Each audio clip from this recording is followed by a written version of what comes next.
standing in the Israel Museum in front of a treasure that was found in a cave in the Judean desert, and it's dated to the Chalcolithic period. It wasn't far from En Gedi, and you can see here they have what are called mace heads. These were put on a staff, and you could smash someone in the head with it as a weapon, but in this case, it was probably symbolic, and it was a symbol of authority that belonged to a statue of a god.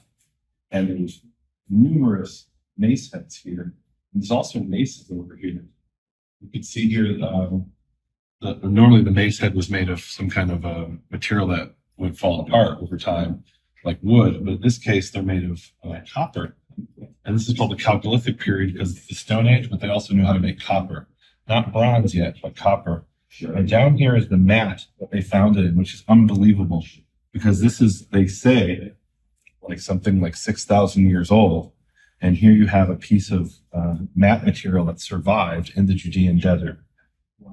You also have these crowns, which were probably the crowns of these different gods. And this must have come from a sanctuary, from a temple. Now, there is a temple nearby, the Temple of En Gedi. And the theory is that there was some kind of an invasion and somebody grabbed all the things from the temple, a priest, and put it in this mat and hid it in the cave, intending to come back. But he never came back because he was killed or taken captive.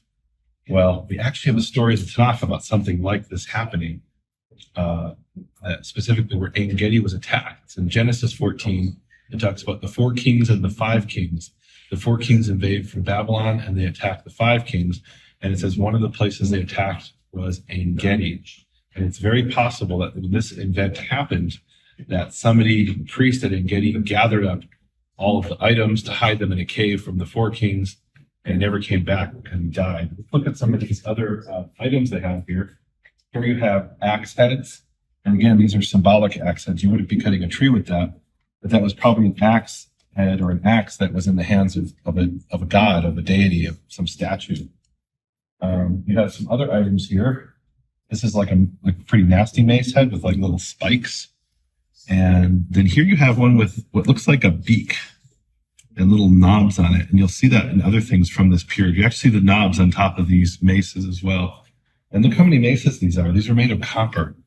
I mean, this would be the modern equivalent of billions of dollars of value because copper was very expensive and very valuable.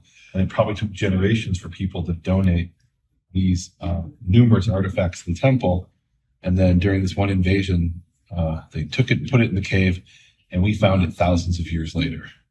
I love what this archaeological find is called the Kfar Monash Ford. There was a farmer in northwestern Israel. He was out in his field, and he was plowing, and he pulls up all of these bronze implements. Remember, before we saw copper. Now, this is actually bronze. Now, what are these? They're obviously scales, but what they're missing is holes. So how did they connect the scales for the armor?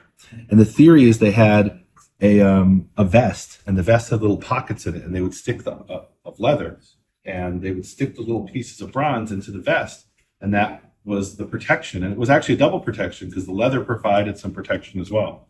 It was sort of a layering.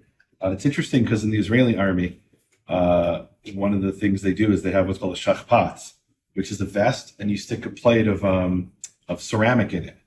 Right, so the ceramic isn't actually attached to you; it's inside the pocket of the vest. So there were little pockets that held these. We believe that held these pieces of scale, and then here you have these weapons, and this was like invaluable, right? This is like a king's, like this is an entire military unit of all these weapons, a king's ransom, and it was just out there in the field, probably because there was an invasion and they lost, and someone hid it there.